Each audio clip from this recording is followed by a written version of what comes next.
All right, greetings everybody. We're here in Hawaii. That's my mango tree off to the distance there, to your right, to my right, and we're going to test the Kaufman story. No God's the guide, no herds to follow. Bob Kaufman Street Bop Zen. Bob Zen was a phrase Getty gave me describing my writing, so I like that. I used it. And this features interviews with Bob Kaufman, Ken Kesey, Lawrence Getty, Jack Hirschman, Gregory Corso, Tom Albright, the San Francisco Chronicle art critic, beat photographer Mark Green, and hell of a cast of characters. So we begin. Start out with an interview I did with Ken Kesey back on I think it was sometime in 1976, April 1st, if my memory serves me correct. No, March 16th, 1976.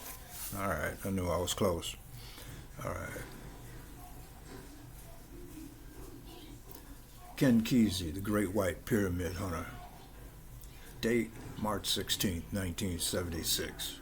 Time 5:36 AD, Pacific Standard Time. Subject of testimonial, the original bebop poet who inspired and remained a prototypical example of Ken Kesey and his merry pranksters to follow en masse in similar feats of daring, substantial, unabashed happy neurosis bubbling in direct comparison with that of the original inspirator. A man Kesey so aptly phrased, the first foul person I ever saw.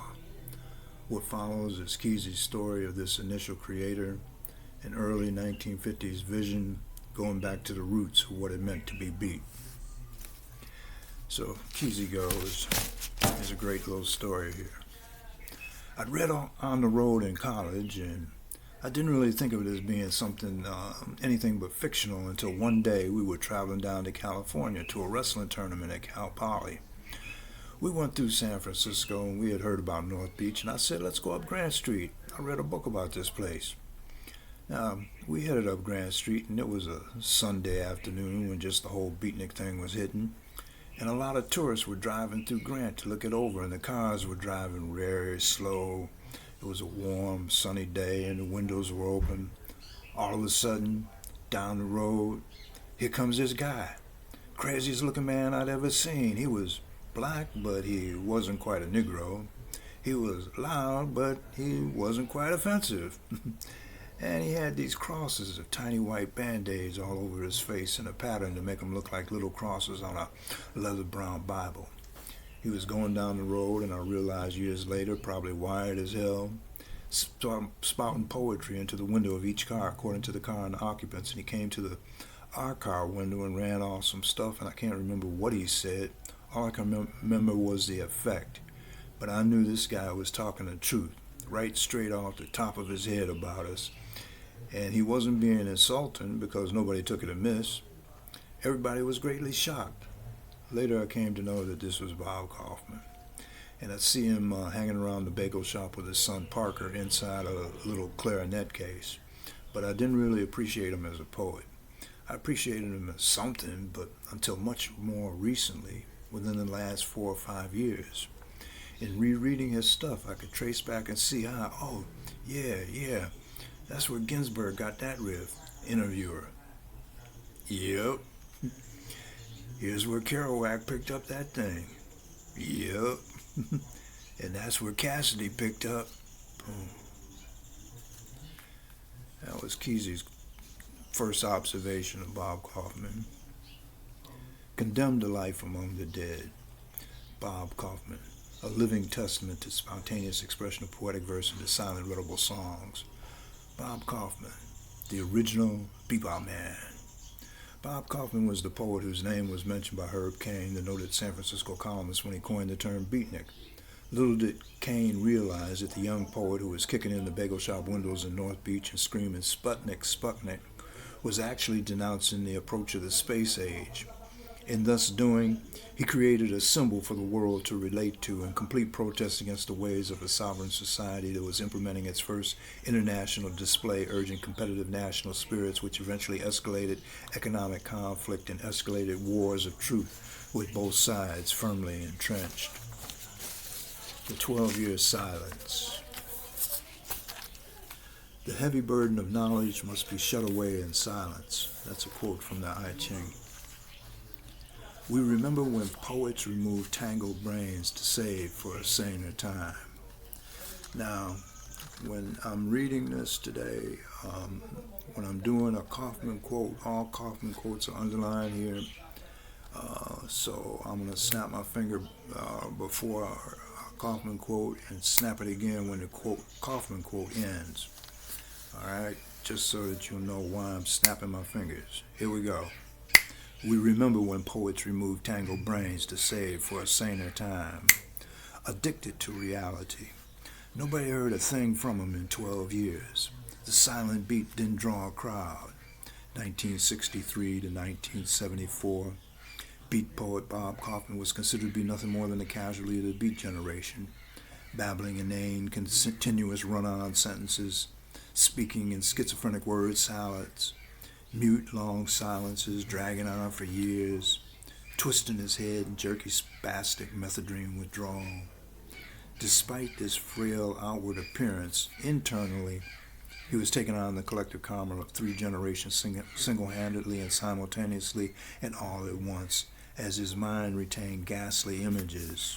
When I think of those ovens, I turn my head in any other direction. Retaining memories photocopied in the stark gardens of the battle-weary, horrendous, decayed, tumored, cancerous, infested, rotted, putrid, malignant, wretched, monstrosity, malfunctioning, maladaptive, narrow-lying, computerized remembrances of the horror that was America. For 12 years, Bob Kaufman was considered a lost cause, a shell-shocked peace poet. And in his case, what you see is exactly what you get. And until you rearrange your perceptions, impressions of people never change. Treat somebody like a madman, and that's exactly what you will get. Now suppose you throw in the towel and give up before the delusion during the heavy rain, going in so far inside your head, so much further than inland than ever attempted by any sonic explorer, and just gave up all the glitter and the glamour in the public eye where all is calm and all is bright. I'd love to get a hold of a virgin and father her child. I'd cool out my brain, cool out my head, make myself as crazy as I can on the whole route and go the whole route and junk myself to boot.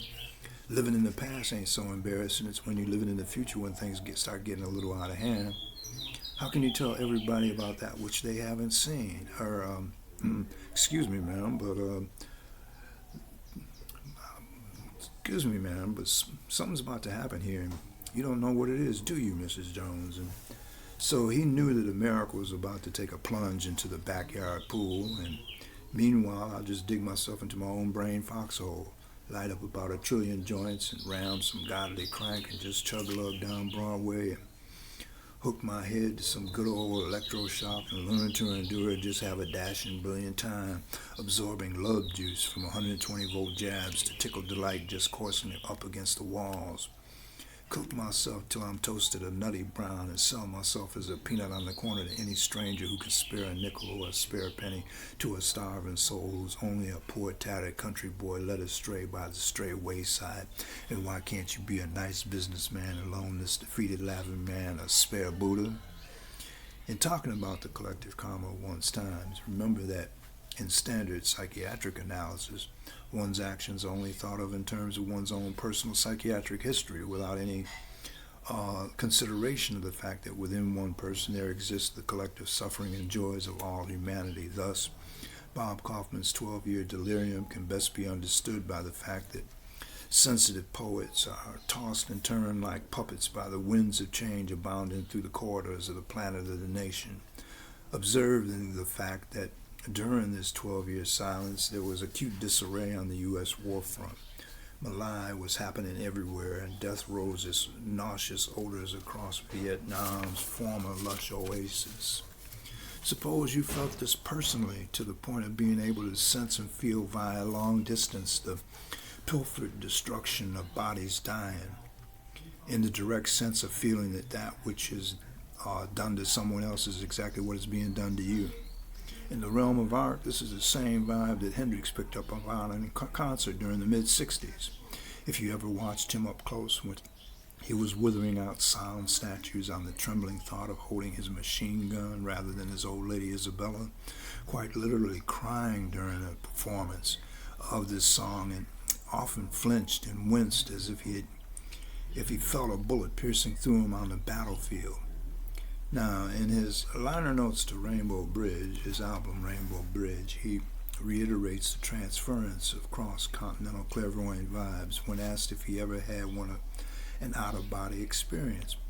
I don't know, man. There seems to be this little center in space that just rotates, constantly rotating, and there's souls on it. And you're sitting there like cattle at a water hole, and there's no rap actually going on. There's no emotions that are strung out, so you're just sitting there.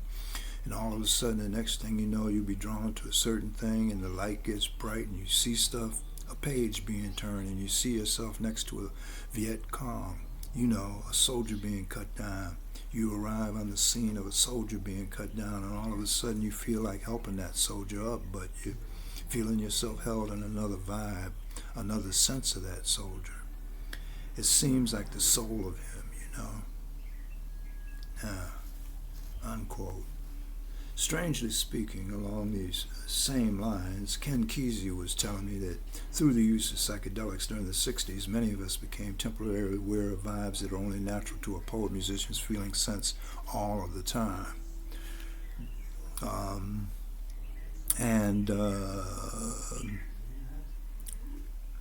There was many of us became temporarily aware of vibes that are only natural to a poet musician's feeling sense all of the time. During the 1960s, there was no way to do acid without it being a bummer, according to Ken Kesey. One of the reasons was that we became aware of the awful vibe of the war, and we felt every bayonet jab and hard, making unloved to defenseless knife at the throat, Saipan turban Vietnamese woman. Interviewing, that's me. Would you say, like, when Bob was doing his silence thing, that he was running around North Beach? He was running around North Beach delirious, and everyone dismissed him as being a complete speed burnout. Well, I was looking at it like it was an hysterical reaction to the war. I don't know if you can talk about this. Can you talk about the possibility of being able to collectively take on the karma of your whole generation? Ken Kesey says, well, it was after the Mekong Delta bombings. Anyway, I was breathing some gas, and I asked a question. I said, listen, is this all that we're getting from the media? Is this really as bad as it seems? And sometimes I get an answer, just like Mama Yokum. I began to see these waves, wave after wave of blood crashing over rocks, and limbs and bodies thrown like surf of carnage banging against rocks. And as he's speaking, I'm shaking my head to stop this image, and he picks this up, although I am silent over the long-distance phone lines. Okay, I got it, he continues. I think a lot of people went through that. When you are really loose, like you have to be a poet as good as he is, you are up for grabs as far as vibes go. It's a universal suffering that he was always dealt with. All of his poems are about the universal suffering brought to some kind of a head during this time. I never dismissed him as a speed freak. I know you can't keep a good speed freak down. He cracks up, I knew that he was still in there.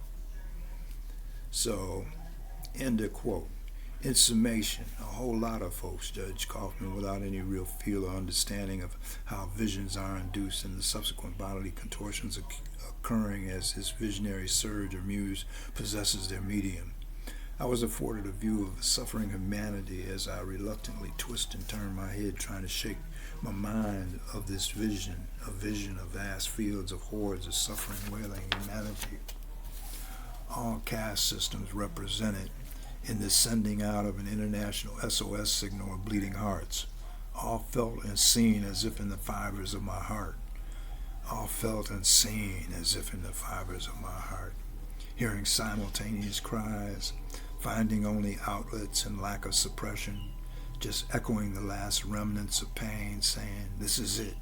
We can't stand and take no more." All I can see and feel was the depths of suffering. There was no end, consumed by fires which did not burn.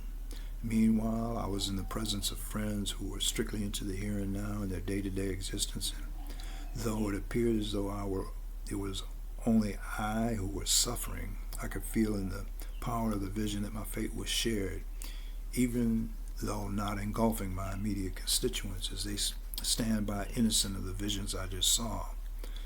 They only see the skin surface death of my outside pain and fail to share my inner vision. During this vision, I was screaming Asia, Northern Europe, Asia, and during that week, the quakes occurred in China. Yet my vision foresaw all of this. Kaufman had been termed by friends or people who knew him as suffering from a malady. This malady is nothing more than his hypersensitivity and an on-running understanding of the thoughts and feelings of the people who are near him. And since all of it is one vast fucking hallucination anyway, Kaufman acts the way that part of our mind sees him, and he picks up your perception and translates it so that you may see the way you see things, and should you see him with a malady, he will simply show to you the way your perception is the one which is distorted. He is only a subconscious mirror. So, in other more point-blank words, if you are one of those North Beaches who saw Bob as being fucked up, remember he's only a mirror of your fucked upness. Now, that's the same space that made Kaufman constantly shake his head from side to side and try to shake his visions.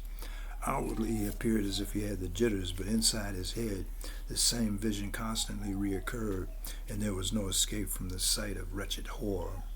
Outwardly, he appeared in bad shape with the speed jitters. Outwardly, he could have been easily diagnosed as suffering from some type of derangement. Inwardly, the vision that was implanted made him think of the derangement of those who cannot fill the cosmos with such realities, and yet he's the one who would be judged as a raving madman. His question is, or was, why those who are doing the judging aren't feeling this universal suffering, and why in the world is it that nobody else sees this but me? I challenge Apollinaire to stagger drunk from his grave and write a poem about the Rosenbergs' last days in a housing project. How Salvador Egron spreads his cape for one last snapshot of Jesus speeding through Puerto Rico, his car radio blasting, mowing down the Hiltons, speeding to the voltage mass of St. Sing Sing, the famous Gothic burning gnats on the bank of the sacred Hudson. And yet when I think of those ovens, I turn my head in any direction. T.S. Eliot describes his state of mind. I could not speak, and my eyes failed. I was neither living nor dead, and I knew nothing. Looking into the heart of light, the silence. Now, having met John Kennedy at a party, and having thought his intentions for the world to be cool, an assassin's aim shot his dream, feeling his death as if it were his own. Kaufman swore a vow of silence, declaring, "That's it when the president gets assassinated. There is no hope at all." From which moment he vowed not to speak and started living out his life in a manner illustrating the words of French poet Arthur Rimbaud, "I will think of nothing, I will speak no more. Infinite love will rise in my soul. As happy I was with a woman before, I will wander like a gypsy without any goal. Thus you will turn, no hope, no allegiance, no final curtain, knowledge and patience. The torture is certain." Living out the Bohemian creed traced back to Edgar Allan Poe's precedent of making taverns rendezvous for the arts, of dying delirious in a gutter or attic.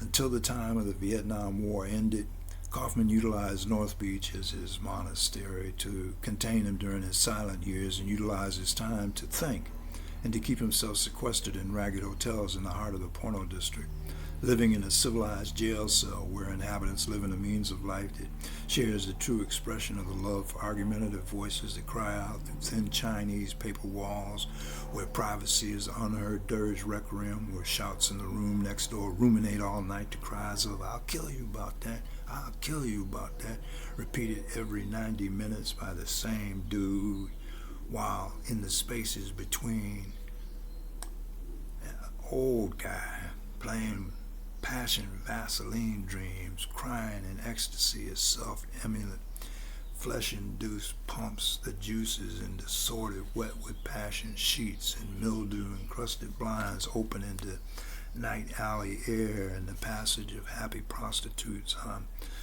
nearby streets, all buried in the cover of the front of the world, which moves so fast around them that legitimize prostitution and body racks and anything to smile to turn a trick at midnight when the pussies are all dry and unoiled from the motion of oil drag pumping Ballantine, Scotch whiskey, sour breath panting, hurry fly buttoning visitors from Omaha. Regardless of their choice, the temperamental people of the world are only repressed infants letting out a rage for a bottle and suck bottles in temperate youth, and suck $1.25 drinks on the weekends, and in every excuse there's a sanctified testimony and subtle plea for a reassurance where the blinding green road flash is the welcome sign that the neighbors read every Sunday on the way to the church of their choice in a world I denied long ago, where I no longer worship anything, not even worshiping the worship of something or someone. So says the Dalai Muse, visitation contemplator in my loving eye. Down the street, imposed in castaway sojourn encasements of musical bliss, the rollaway sound of temperamental, resounding, harmonious later-day blues. Now, through somebody's obtuse, straight, mono-dimensional psychoanalytical eye, Kaufman was sent out to recuperate via electroshock to cure his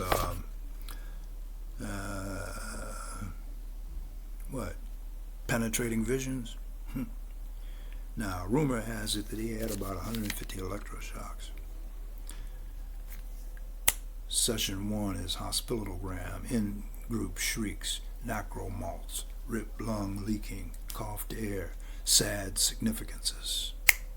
As Lazarus emerged 3 days later from the tomb, Kaufman emerged from his 12-year delirium declaring, "No matter what they may do to you, there is always a part of you that remains completely unaffected, your true essence." Now, that's reminiscent of Mahatma Gandhi, who, after being in prison and given the crappiest jobs in a lice-infested uniform, walked up to the guard and said, "Thank you." Not in the manner of trying to be a wiseacre. He just realized that after a certain point in your spiritual work, you realize that suffering purifies, so you don't try to avoid it anymore. I mean, that's the whole deal with Daniel in the lion's den, but even that ain't shit, because, as Eileen Kaufman's title used to say, who wouldn't walk with tigers when every street corner is a compromise? So, for all practical purposes, Kaufman remained silent to the everyday mud world for 12 years. He recognized close friends for brief seconds with acknowledged hellos and back to the jitters and what many thought to be senseless babbling. So what if I talk in tongues? You ain't supposed to understand tongues, dumbass. I'm going to do my best to dry my mind. The brain's a bully. I go to hospitals named after sadists with diseases that don't exist and demand famous operations that Dr. Schweitzer hasn't invented yet.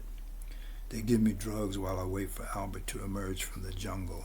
His wise organ music may remove this malingering sensitivity before it infects my other organs.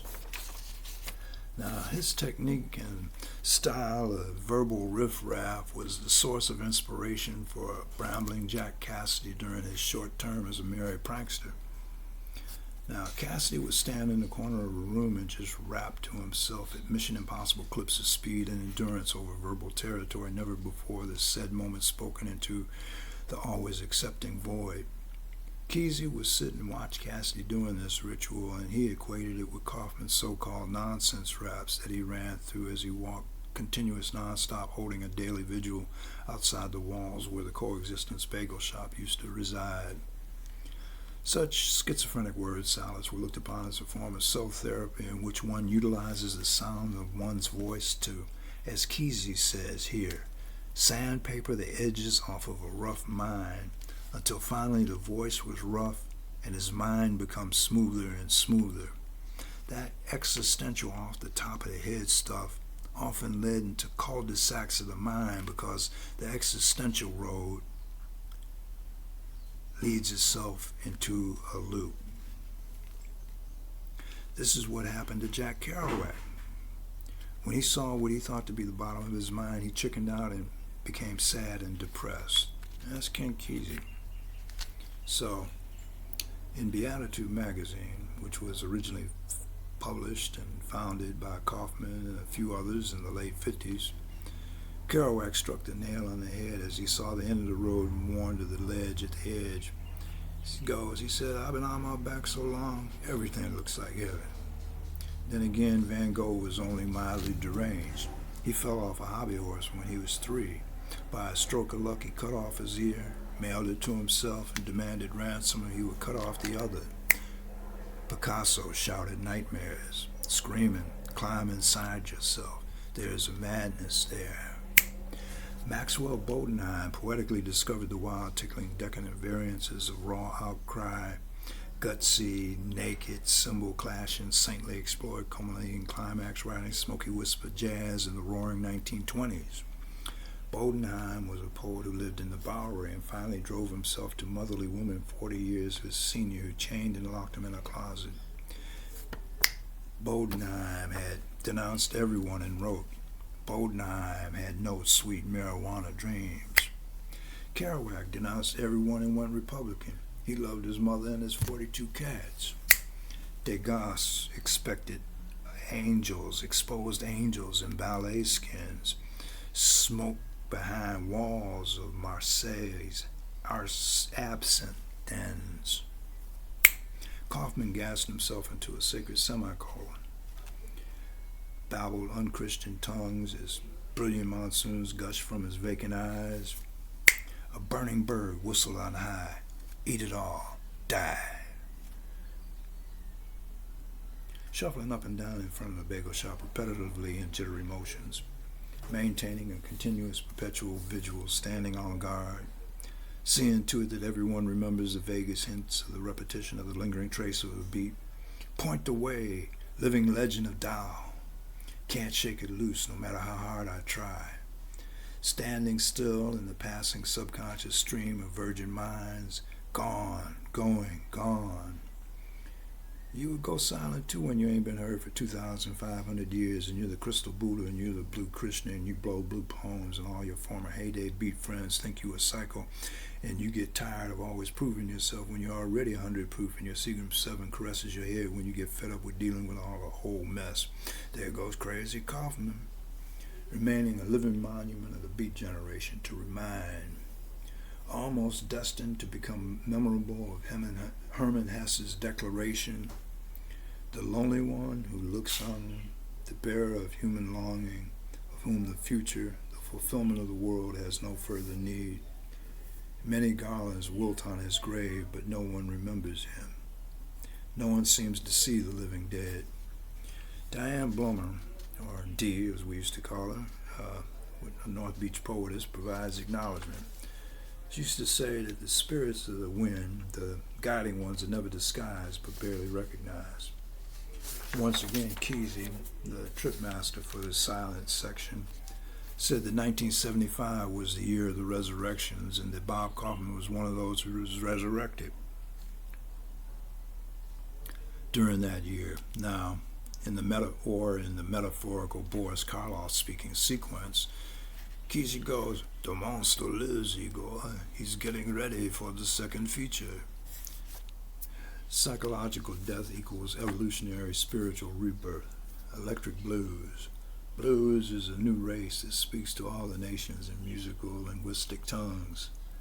I asked Kaufman if he thought he lived in a different world from our regular day-to-day existence. Yeah, I must live in a different world because I live in a world where everybody sees me as just being a black man. But I don't see myself in that way, so I obviously must be living in a different world. Let me repeat that one.